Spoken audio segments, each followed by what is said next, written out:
प्यारे विद्यार्थी, आप सभी को आपकी हिंदी अध्यापिका कविता का प्यार भरा नमस्कार।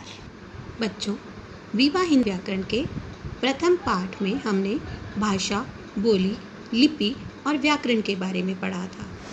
हमने पढ़ा कि व्यक्ति अपने विचारों का आदान प्रदान भाषा द्वारा करता है तथा भाषा को लिखने की विधि लिपि कहलाती है। इसके अतिरिक्त व्याकरण वह शास्त्र है जो हमें भाषा को शुद्ध रूप से बोलना व लिखना सिखाता है।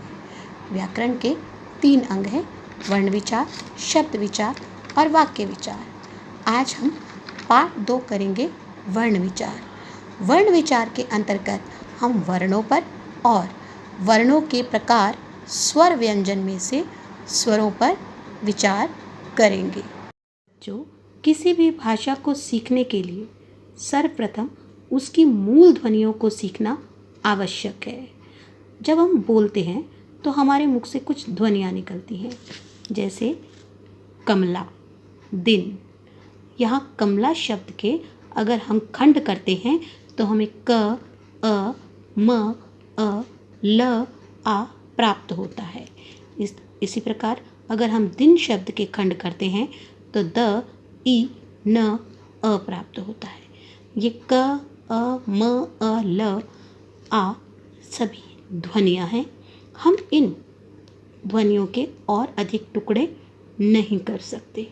अतः हम कह सकते हैं कि भाषा की वह छोटी से छोटी ध्वनि जिसके टुकड़े नहीं किए जा सकते वर्ण कहलाती है, या भाषा की सबसे छोटी इकाई वर्ण कहलाती है।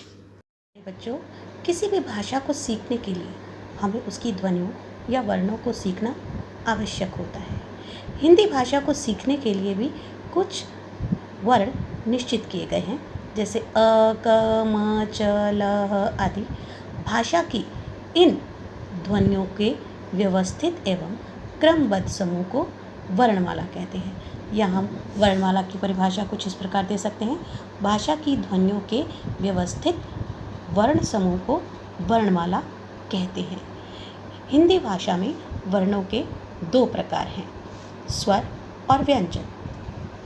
जिन वर्णों को बोलने के लिए हमें किसी अन्य वर्ण की सहायता नहीं लेनी पड़ती उन्हें स्वर कहते हैं, तथा जिन वर्णों का उच्चारण करते समय हवा बिना किसी रुकावट के हमारे मुख से बाहर निकलती है उन्हें स्वर कहा जाता है।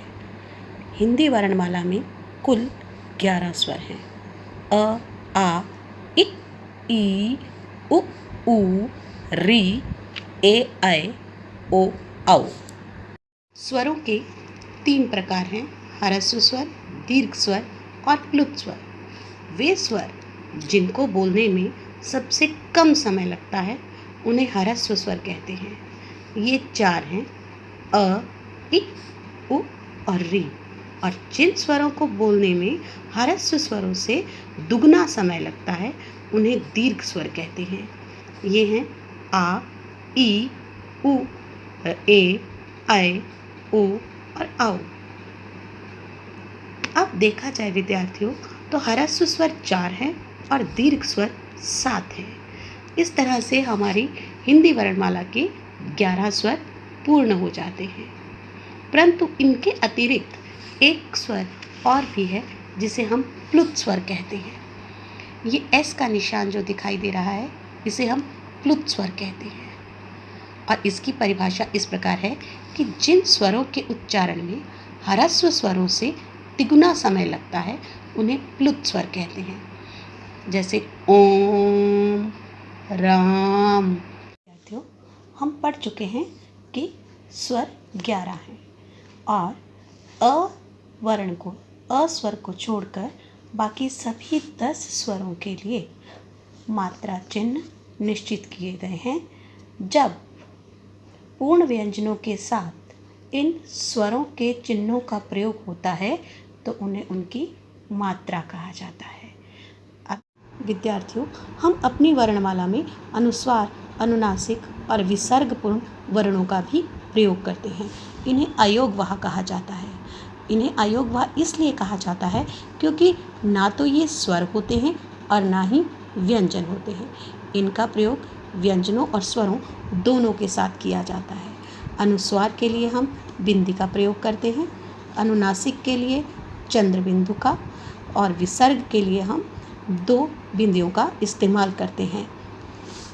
जिस वर्ण का उच्चारण करते हुए हवा केवल नाक से निकलती है उसे अनुस्वार कहते हैं, और जिस वर्ण का उच्चारण करते हुए हवा मुख और नाक दोनों से निकलती है उसे अनुनासिक कहते हैं। जबकि विसर्ग के उच्चारण में ह की ध्वनि सुनाई देती है।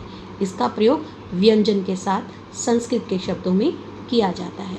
हम बोलकर देखते हैं। अनुस्वार शब्द मंद, दंड, यहाँ नाक से आवाज़ निकलती है। अनुनासिक शब्दों को चांद, बांध, इनका उच्चारण करते हुए नाक और मुख दोनों से हवा बाहर निकलती है। प्रातः, अतः जब हम बोलते हैं तो अंत में ह की ध्वनि सुनाई देती है। विद्यार्थियों, आज के लिए इतना ही। आज की वीडियो में मैंने आपको स्वरों और अयोग वाक्य के बारे में बताया। अगली वीडियो में मैं आपको स्वर वर्णों के दूसरे प्रकार व्यंजनों के बारे में बताऊंगी। विद्यार्थियों, दिए गए अभ्यास कार्य को अपनी उत्तर पुस्तिका में करने का प्रयत्न करें। धन्यवाद।